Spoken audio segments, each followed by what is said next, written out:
Ya niños, como nosotros hemos estado trabajando durante todos estos días, todo lo que, las consecuencias, todo lo que hemos estado, que produjo el descubrimiento de la llegada de los españoles a nuestro continente, y obviamente esto produjo que nuestro continente se colonizara, y la colonia en América y en Chile fue nuestro gran concepto durante toda esta unidad. El día que viernes 30 de octubre vamos a trabajar resumiendo todo lo que hemos estado trabajando hasta ahora. Lo primero que vimos nosotros es que una vez que llegaron los españoles a nuestro continente después del descubrimiento, se produjo una colonización y había que dividir administrativamente este territorio. Esta división administrativa permitía, obviamente, que los españoles no perdieran el control, en este caso la corona de España, no perdiera el control de lo que estaba ocurriendo en este continente, ¿ya?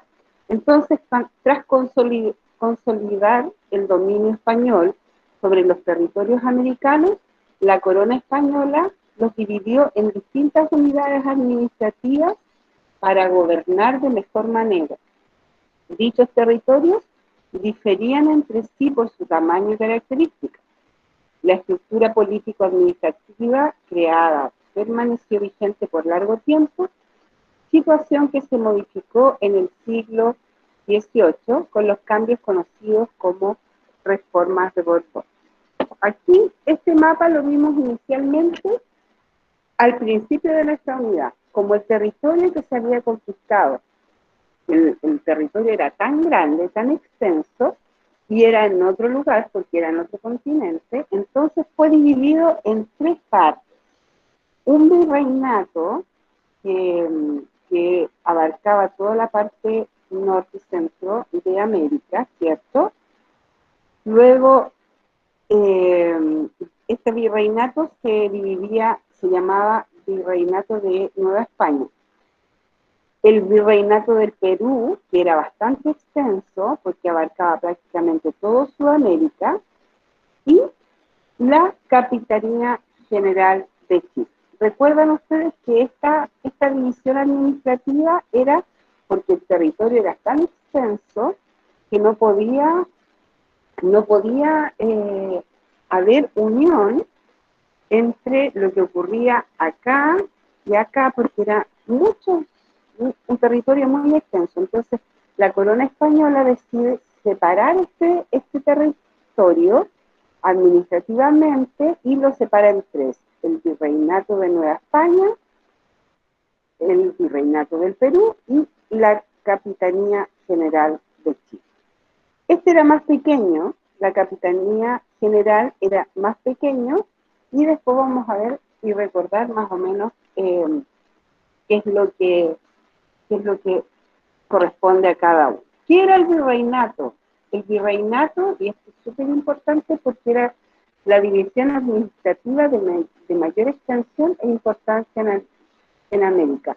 Los virreyes, en este caso, eran aquellos que representaban al rey en América. Era como el más pequeño, menos importancia que el rey, pero tenía mayor importancia aquí en América, ¿ya?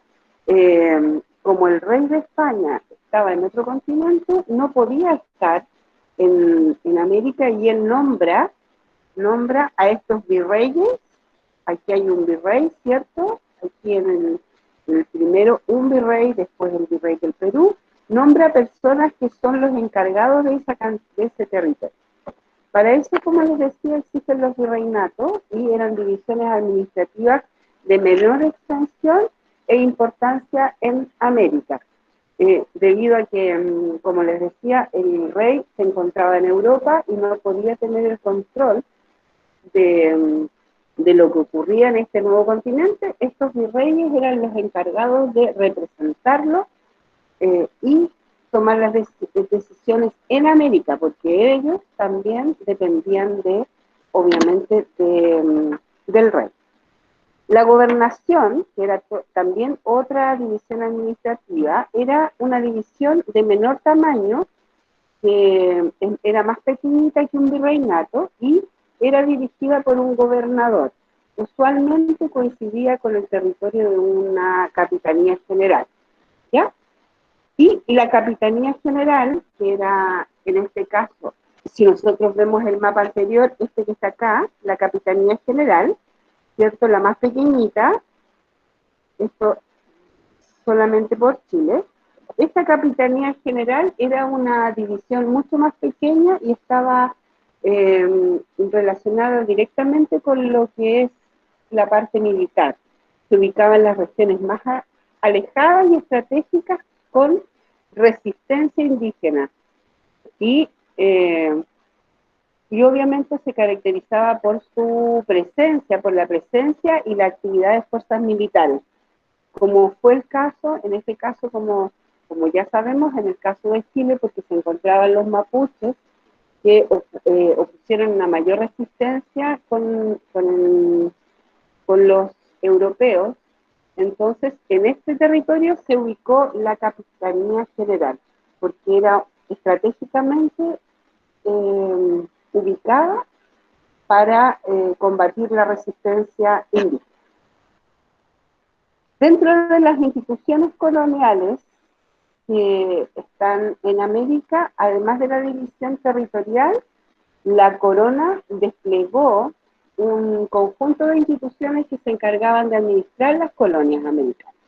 Como ya sabían ustedes, estas colonias americanas se ubicaron en este territorio y no podían, no podían dirigirse solos. Y estas instituciones representaban al rey aquí en este territorio, en América, y algunas de ellas residían en España y otras representaban a la corona, obviamente, y sus intereses. Dentro de estas instituciones importantes estaba el Real Consejo de Indias, que era un tribunal de justicia, obviamente, y funcionaba como el máximo tribunal de justicia y asesoraba al rey en la materia legislativa. Este tribunal, ¿cierto?, daba asesoría al rey y tomaba las decisiones, aconsejaba al rey a tomar las decisiones a nivel de justicia. Existía también otra institución muy importante, si ustedes recuerdan, la Casa de Contratación, y que esta Casa de Contratación se encargaba del comercio y del transporte de las mercancías entre España y América, además de los cobros de impuestos. Recuerden ustedes que cuando se empieza a producir la actividad económica en América, empieza a gestarse, se produce un intercambio comercial entre América y España, pero acuérdense ustedes que América tenía prohibido realizar otro tipo de intercambios con otros lugares o con otras naciones. Existía el monopolio y solamente todo lo producido en América y todo lo que se produciera en América y se podía comercializar con España.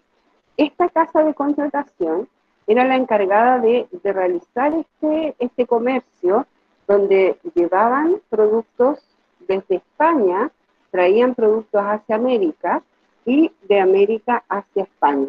Esto lo hacían desde estos barcos grandes que se llamaban galeones, y además, recuerden ustedes que ellos cobraban un impuesto, y este impuesto era entregado hacia España. Otra institución muy importante que ya habíamos hablado, ¿cierto? Los virreyes, que representaban al rey en América. Este era como un rey más pequeñito, podríamos decirlo así, ¿cierto? Que tenía una menor importancia y dependía del Consejo de Indias. Dirigía, si bien es cierto, tenía atribuciones aquí en América, dirigía la administración del virreinato, pero a su vez podía asignar tierras, encomiendas, y también presidía la audiencia real, pero este virrey dependía directamente del Consejo de Indias y obviamente del rey. No podía tomar decisiones sin la aprobación o sin que la corona española lo supiera, o aprobación del Consejo de Indias. Estaba como limitado por la corona española. También existía otra institución muy importante, era la Real Audiencia, que era el máximo organismo judicial en América, compuesto por los 8 oidores que nos impartían la justicia en nombre del rey. Oidores indicaba que oían los casos, ¿cierto? Y después daban su veredicto en nombre, obviamente, del rey. Estaban los gobernadores, que también administraban las gobernaciones y presidían la Real Audiencia, por supuesto, porque tenían que tener representantes, pero solo con el derecho a opinión. Ellos no tenían derecho a tomar decisiones, solamente podían opinar en relación al caso, pero no podían tomar ninguna determinación. Al igual también ellos tenían los gobernadores la capacidad de otorgar tierras a las personas, y no fue cierto, pero no tenían la posibilidad de tomar ninguna determinación, porque la determinación final la tomaba la corona española. Los corregidores, que era otra parte de la institución, dirigían los corregimientos, por supuesto, que eran unidades administrativas menores y alejadas de los grandes centros urbanos, donde predominaban los pueblos de indios, o sea, los indígenas. Entonces, dentro de lo que era la división administrativa de nuestro continente, teníamos que se dividió en 3 partes, ¿cierto? Los virreinatos y la capitanía, los territorios. Los virreinatos tenían características y dependían de la corona, pero eran la máxima autoridad aquí en América, y la capitanía general, entonces, era ligada a la parte militar y estratégica. Para poder gobernar existían instituciones coloniales, ¿cierto?, que dependían de la corona, y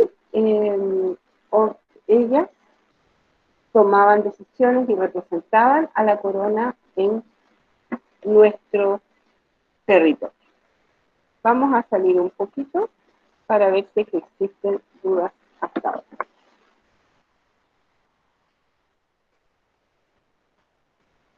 Ya, niños, ¿cómo vamos hasta aquí? ¿Vamos bien? Bien.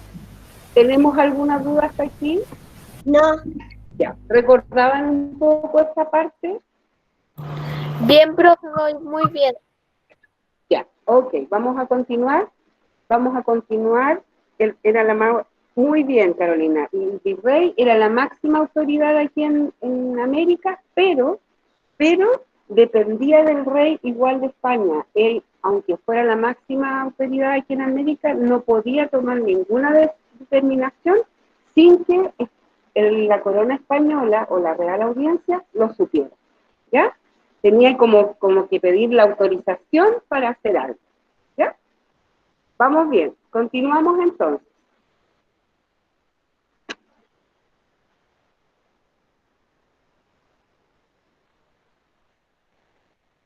Después de las instituciones,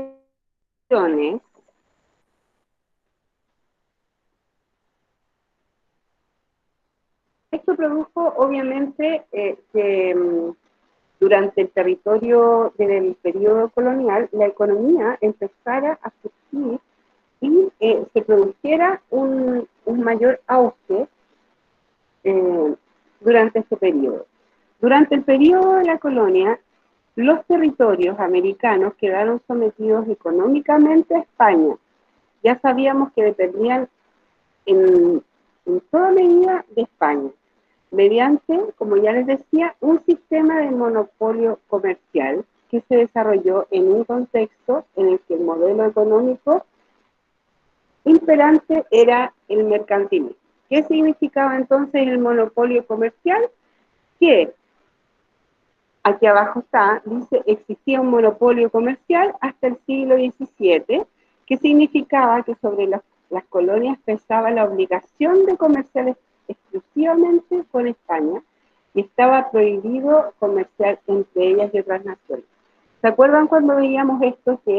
Que obviamente todo lo que se produjera en la parte económica en América, recuerden que América era un continente y es muy rico en minerales, existía mucho oro, mucha plata, se introdujeron animales con los cuales se empezó a cultivar, a criar, y el ganado, se empezó a cultivar la tierra, y existía este monopolio comercial, lo que indicaba que todo lo que se produjera, se extrajera en las minas y, y todo lo que fuera producto de esta ganadería, eh, minería y agricultura, debía ser comercializado solamente con España. No podía, en este caso, existir una libertad de comercio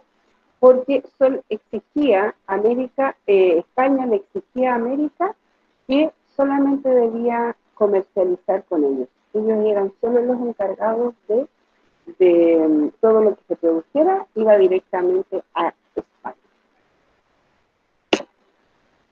Dentro de de la organización económica, como ya les decía antes, estaba principalmente la agricultura, la ganadería y la minería.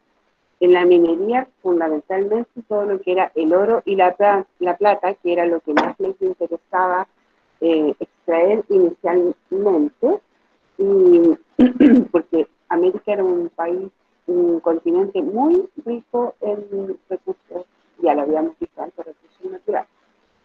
La ganadería se introdujeron a través de los barcos, los galeones, ¿cierto? Los galeones eran los barcos grandes que traían desde España diversos animales, donde empezaron a criar los ganados y se comercializaba la carne, se producía carne, ¿cierto? Y otros productos, y esto se transportaba directamente a España. Y comienza todo lo que es la agricultura para un abastecimiento local de lo que eran los pueblos acá y obviamente los colonos, ¿cierto? Pero también existe un intercambio comercial directamente con España. Dentro de recuerden ustedes que en la colonia vinieron los colonizadores, se instalaron en un lugar, y la Iglesia Católica, en este caso, tenía una gran importancia, una importancia fundamental dentro de lo que es para España, viene acá a nuestro país con un objetivo primordial que era la evangelización. ¿Recuerdan cuando vimos que empezaron a crear las ciudades? Dentro de la ciudad, una de las formaban las casas, se creaban las casas, y dentro de la ciudad debía existir un templo católico o una iglesia. Todas las ciudades que se formaron tenían su iglesia al centro. Dice, desde comienzos de la época de la conquista, los sacerdotes venían dispuestos a evangelizar a los indígenas. Ese era su principal objetivo, convertirlos al cristianismo, con lo que se cumplía el fin espiritual de la colonización. Un fin era territorial, por supuesto, obtener territorio, colonizar y que ese territorio, todo el territorio conquistado, perteneciera a España, y otro fin era el fin espiritual, que significaba, por supuesto, tratar de convertir a la mayor cantidad de indígenas que existían en este territorio conquistado. La institución religiosa tuvo un papel muy importante, por supuesto, en la colonización americana, específicamente en Chile y en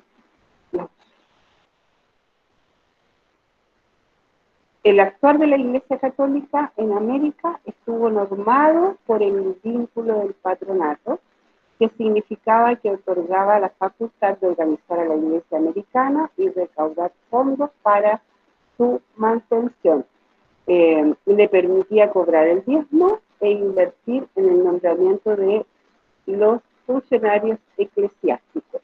¿Qué significaba que permitía cobrar el diezmo? Que cobraban el 10% de lo obtenido en sus ingresos, y ese 10% debía ser entregado a la Iglesia Católica. Y a su vez podían intervenir en el nombramiento eclesiástico de las personas que dirigían la Iglesia. El monarca, obviamente, era quien se comprometía a hacer efectiva la evangelización de los indígenas y de los pueblos y de los territorios conquistados. La principal labor de la Iglesia Católica y el principal objetivo que tenían ellos, recuerden que era la evangelización. Ellos querían que todos los indígenas que estaban acá, en todo este territorio, profesaran la religión cristiana o católica. Con todo esto, empezaron obviamente, se formó en este territorio una casa, una iglesia, y comienza a gestarse, los colonizadores se establecen en este territorio. Tiempo posterior traen a su familia desde Europa, llega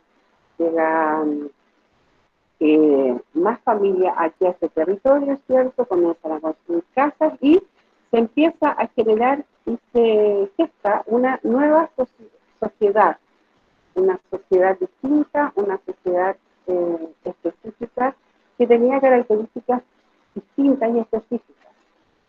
Cada uno, recuerden que hablamos que existe una sociedad jerárquica, específicamente en Chile, la sociedad se gesta a través de que los conquistadores se establecen en un territorio, en este caso en Santiago, en distintas ciudades, fundan las ciudades y surge con esto una nueva sociedad en América.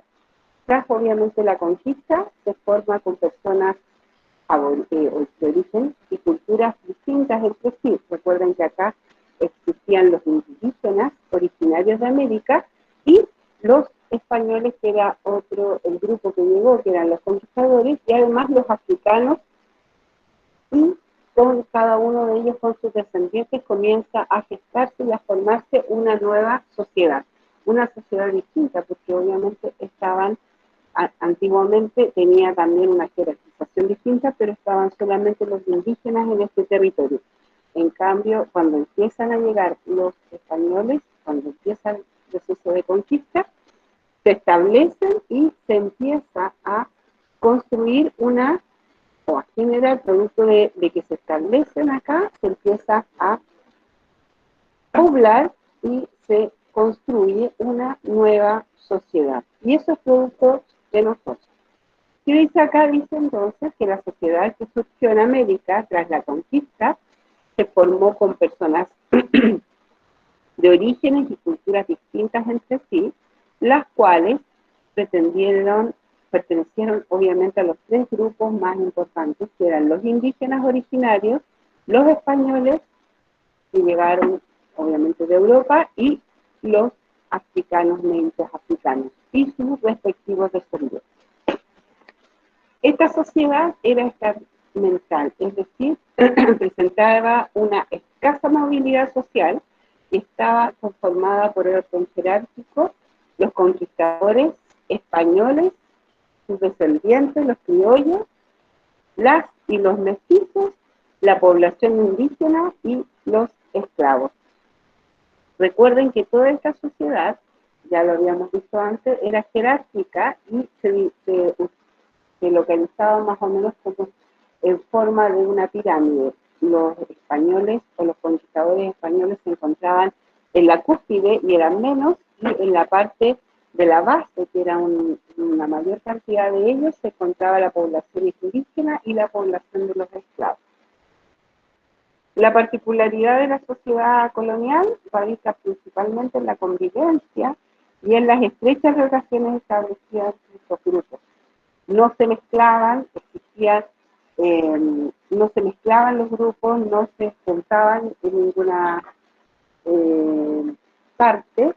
Los españoles se mezclaban solamente con los españoles, y cuando empieza a haber esta unión de españoles con ya sea esclavos, africanos, etcétera, comienza lo que es el mestizaje y se produce un sincretismo que es la unión de culturas distintas. Recuerden que aquí teníamos distintos, los indígenas que tenían sus características y sus tradiciones, y vienen los españoles, o los europeos en este caso, con sus tradiciones, y se produce este sincretismo. ¿Qué era el mestizaje? Si recordamos, cuando hablamos de lo que era el mestizaje, era la unión, ¿cierto?, de, durante el periodo de la conquista, vienen principalmente los hombres españoles, y como las mujeres españolas se quedaron en España, se produce esta unión de hombres españoles y mujeres indias o indígenas. Esto produjo que sus descendientes, sus hijos en este caso, empezaran a formar una nueva sociedad, porque sus descendientes ya no eran puros, como los llamaban ellos, no dependían de solamente español o europeo con europeo. Esta unión comienza a gestar el mestizaje, y comienzan a aparecer, ¿cierto?, los grupos, y se comienza a mezclar estas nuevas, con esto una nueva sociedad. ¿Cuáles son las mezclas que se realizan? Los españoles con indígenas y africanos con mestizos, aparecen los mulatos, los zambos, y así comienza a desarrollarse una nueva sociedad mestiza. El mestizaje era un encuentro biológico y obviamente cultural de etnias diferentes. Estas se mezclan dando origen a nuevos grupos humanos, y obviamente con frecuencia se utiliza el término para describir al suceso que llevó a un estado racial y cultural actual. Teníamos el blanco, que era obviamente el español. Al mezclarse con un indígena, con las mujeres indígenas, en este caso su descendiente era un mestizo, los criollos. Luego, los indios, los indígenas, más los negros africanos, al mezclarse, el descendiente era un zambo.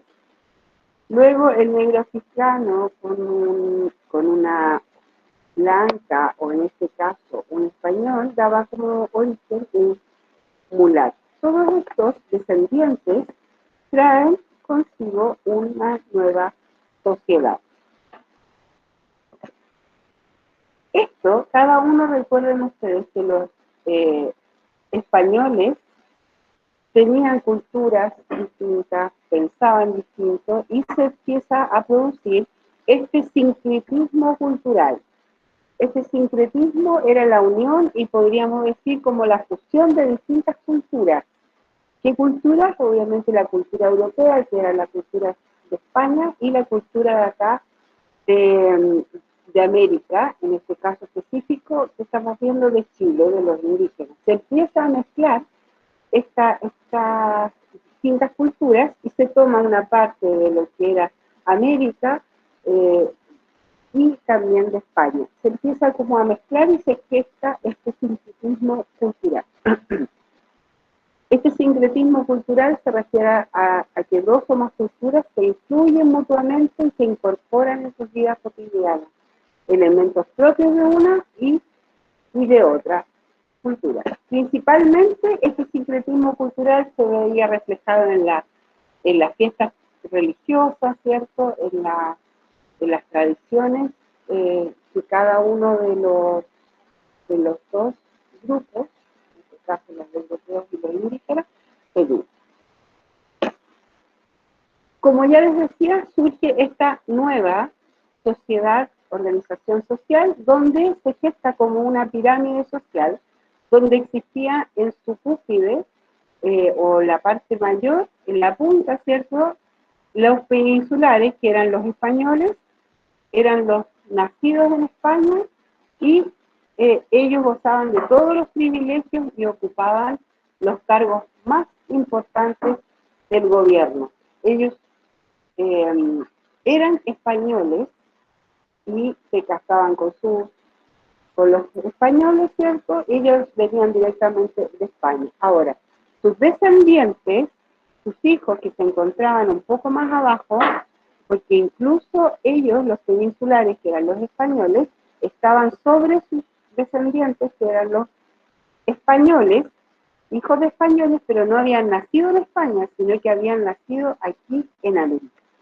Los hijos de españoles nacidos en América, ellos se encontraban más abajo de esta pirámide y poseían grandes haciendas y plantaciones, tenían mucho dinero, tenían grandes terrenos, grandes casas, ciertas plantaciones, fuentes a su cargo, pero tenían obviamente menos derechos políticos que los peninsulares, que eran los nacidos españoles también, pero la diferencia era que ellos habían nacido en España y estos de acá, los criollos, eran españoles también, hijos de españoles, pero habían nacido en América.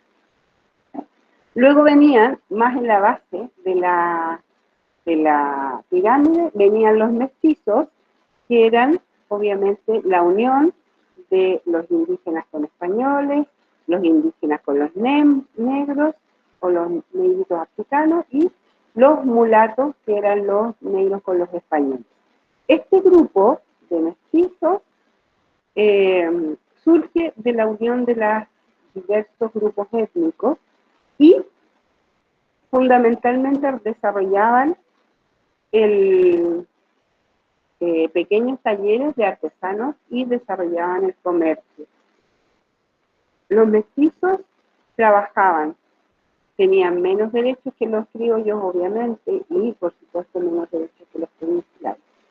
Y en el último grupo estaba, incluso este se podía dividir en otra base, en este caso hay 4, pero podrían ser 5, era el grupo en la peor situación. Obviamente, los indígenas trabajaban en la agricultura y la minería. Ellos hacían el trabajo pesado y los negritos realizaban el trabajo más pesado donde no habían indígenas. Ellos trabajaban como esclavos y recuerden ustedes que en el caso de los negros eran tratados como esclavos y en el caso de las mujeres negras, al tener descendientes tenían hijos y los hijos también eran esclavos que pertenecían al dueño que lo había comprado.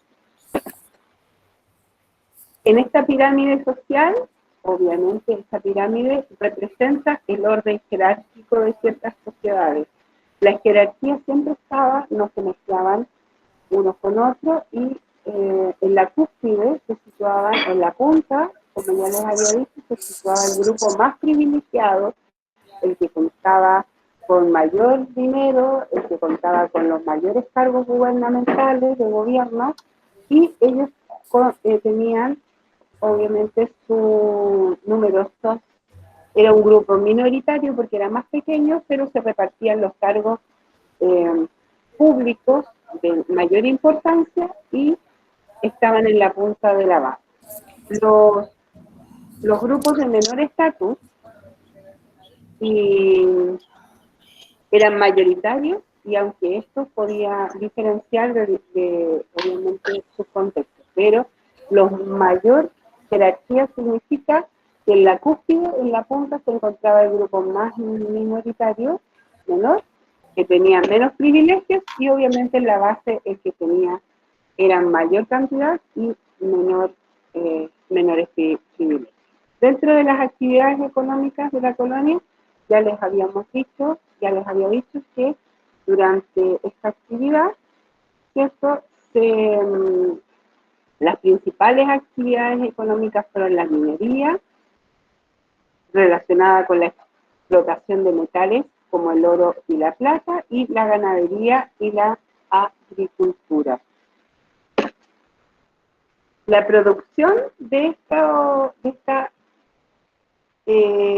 economía fundamentalmente dependía de este grupo, de los indígenas, de los esclavos, los españoles empobrecidos también podían hacer la producción, pero obviamente los que estaban en la cúspide de la sociedad, ellos no realizaban ningún trabajo de fuerza. Estos últimos, obviamente los españoles empobrecidos y los mestizos, se convirtieron progresivamente en la principal mano de obra en este periodo colonial. En torno a dichas actividades y obviamente frente a las necesidades de la población rural, surge un conjunto de oficios, de los cuales actualmente, ¿me acuerdan cuando vimos estas imágenes? Estos oficios eran muy importantes y tradicionales de esta época. Surge lo que era el aguatero, el brevero, el lechero, el heladero, el velero, que eran personajes característicos que dependían y desarrollaban sus actividades dentro de lo que es la ciudad. Obviamente el aguatero extraía el agua de las fuentes y la iba a entregar de los puentes, de las vertientes o los ríos, y la trasladaba hacia la ciudad para distribuirla. El brevero era durante la temporada de las brevas y vigos, ellos eran los encargados de ir a extraer el producto, de ir a cosechar esto y llevarlo a las ciudades para comercializarlo, para retirarlo o entregarlo. El lechero obviamente ya entregaba leche todos los días, el heladero era el que vendía el helado, y el velero era el que pasaba todos los días vendiendo las velas, porque obviamente no tenía, en ese periodo de tiempo, no había luz eléctrica y necesitaban iluminarse con estas velas. Y lo llevaban de esta manera, en un palito, y las llevaba colgando, y las fabricaban ellos mismos y las vendían, o se las entregaban a las personas. Eran personajes muy importantes y surgen en este periodo colonial. La vida de la sociedad cotidiana, por supuesto, durante este periodo colonial estuvo influenciada, como ya les decía, por la Iglesia Católica, por la religiosidad, con las fiestas que hacían estos diferentes grupos sociales y esos géneros, y se juntaban diariamente para conversar, y de aquí surgen las tertulias. Estas tertulias eran muy importantes en esta época, y obviamente estas tertulias eran fiestas en las cuales participaba la élite. ¿Se acuerdan ustedes cuando yo les mostraba la ropa elegante que utilizaban? La élite era solamente la que compartía en estas tertulias, se juntaban a jugar y se vestían muy elegantes, escuchaban música, bailaban y compartían una vez en locales y así se desarrollaba la vida colonial. Estas tertulias eran muy importantes porque lograba la unión, pero solamente con un grupo determinado, no se mezclaban los grupos, se juntaban solamente los, los que pertenecían a la élite de la sociedad.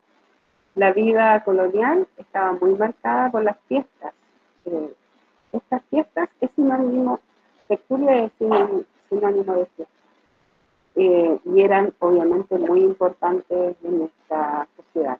Los sectores populares, los más famosos también, cada día en la tarde también se reunían, pero se reunían en unas chingas, unas ramadas.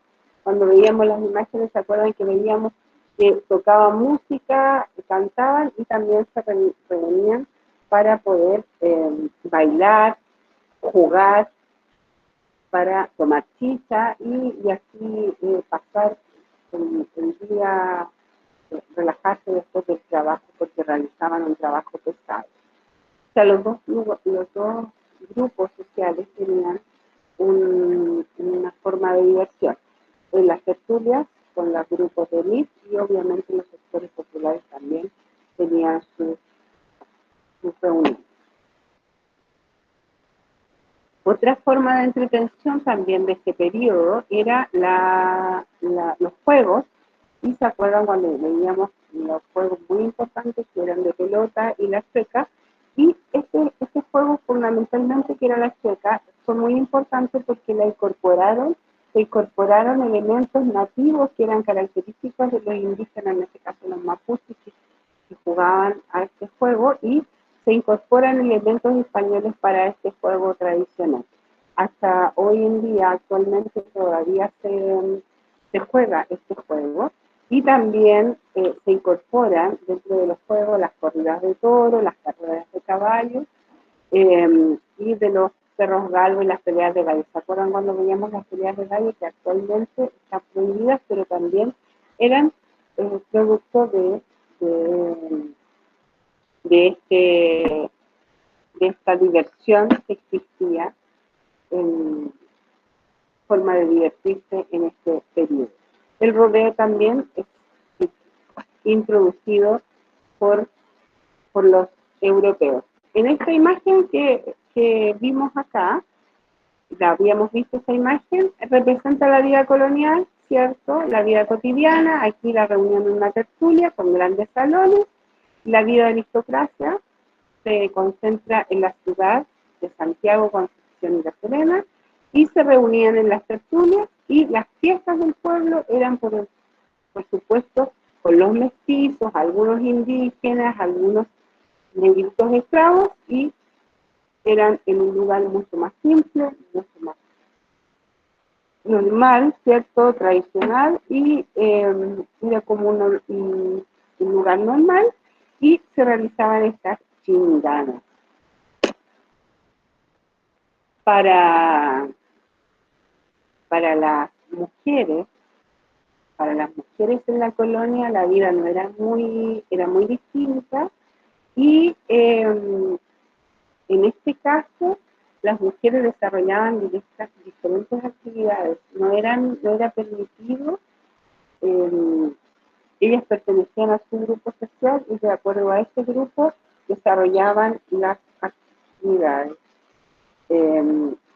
Los hijos también en este caso también desarrollaban, o los niños y niñas tenían características, y como dependían económicamente de sus padres, obviamente debían desempeñar lo que se les nombraba.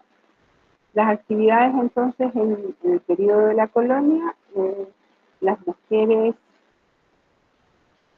se desempeñaban en diferentes partes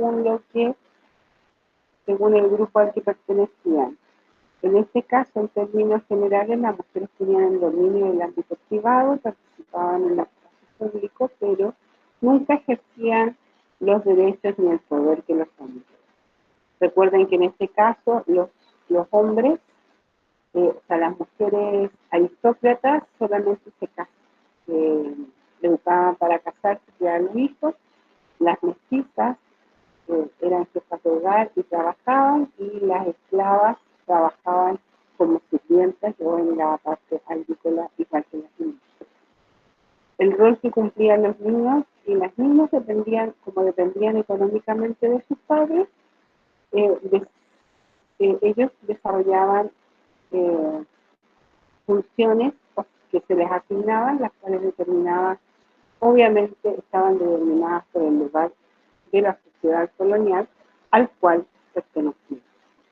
La sociedad colonial entonces se ordenaba según jerarquía masculina, obviamente, étnica, económica, política y cultural, el hombre de origen conquistador asociado a la potencia monárquica del rey y la potencia divina, por supuesto, asociada a la condición de Dios.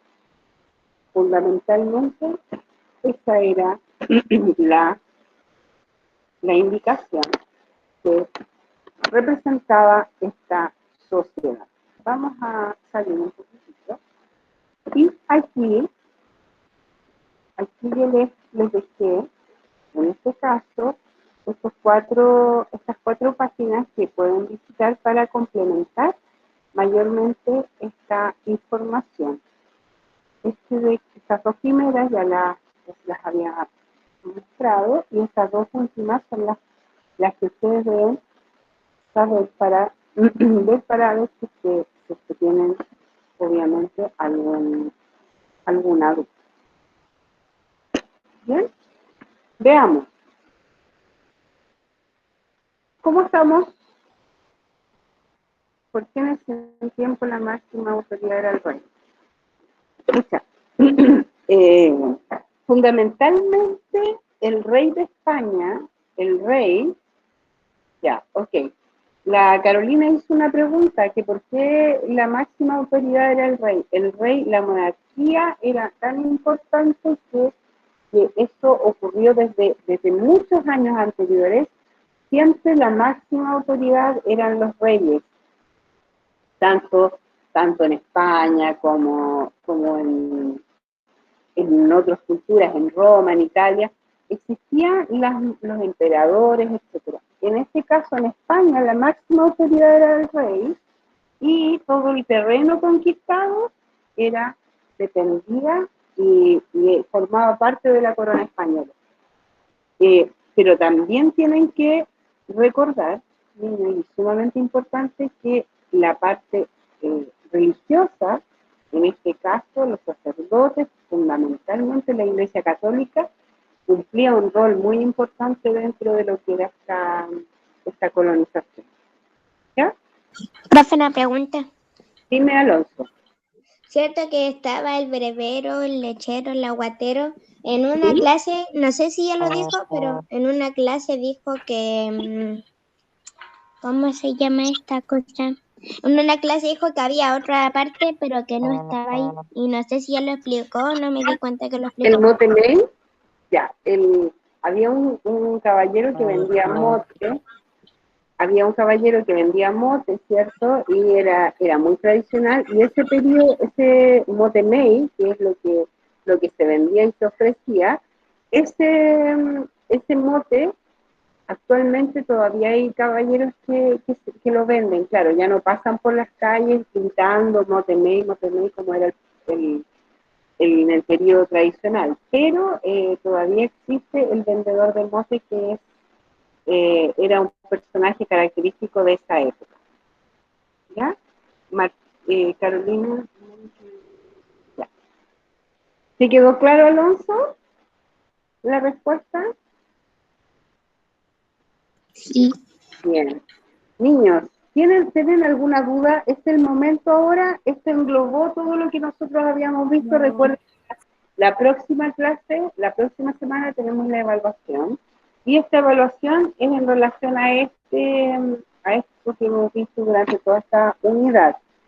Tiene relación con el dossier, está todo lo que vimos en el dossier, la evaluación la puede responder claramente viendo el dossier. Y vean los videos que les dejé, les voy a poner la página nuevamente del video para que le saquen una copia. Y necesito que, a ver, entonces, tía, a ver, vamos a ver esto. Dice, Dice, entonces el rey es más grande que el virrey, ¿no? Sí, perfecto.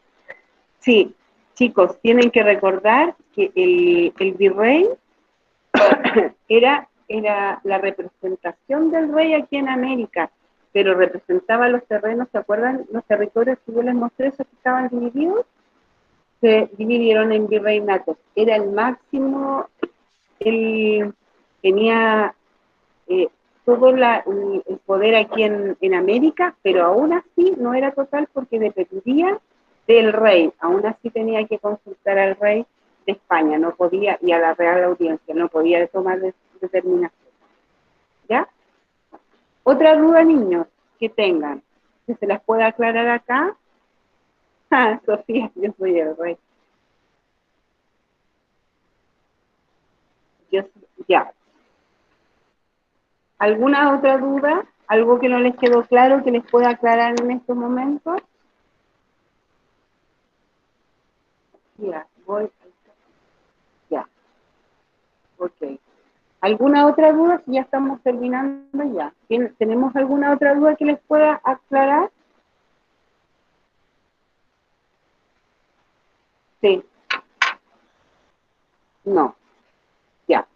Niños, eh, antes de despedirnos, si ya no tenemos más dudas, vean los videos. Les voy a poner la página para que les saquen unas fotitos. Estas 4. Recuerden que la otra vez estaban estas dos. Estos dos que les deben haber aclarado un poquito más la parte de la colonia. Y acá, estos dos que están abajo son de la sociedad colonial. Entonces, quiero que lo vean en su casa y estudien para la prueba, recuerden los contenidos, los todo lo que vimos. Si tienen dudas y no me las hicieron ahora, me las hacen al correo y yo se las resuelvo. Y nada, pues nos vemos en la próxima clase. ¿Hay más dudas? ¿No hay más dudas? No, correcto. Niños, las evaluaciones, cuando las hagan, mándenmela completa, no me manden pedacitos porque si no, no les puedo pedir poner la evaluación. ¿Ya? Muy bien, niños, que estén muy bien. Nos encontramos en la próxima clase. Nos vemos. Espero que les haya quedado un poquito claro y nos encontramos. Cuídense mucho. Chao, Martina. Chao, que estés bien. Chao, Connie. Cuídense. Nos vemos. Chao, Que tengan tía. una semana. Chao, Agustín. Que estés bien. Y nos encontramos. Chao, profe. Chao. Chao, Héctor. Chao, Vale. Que estén bien. Nos encontramos la próxima clase. La Javi llegó y llegó. Recuerden que la evaluación deben hacerla completa.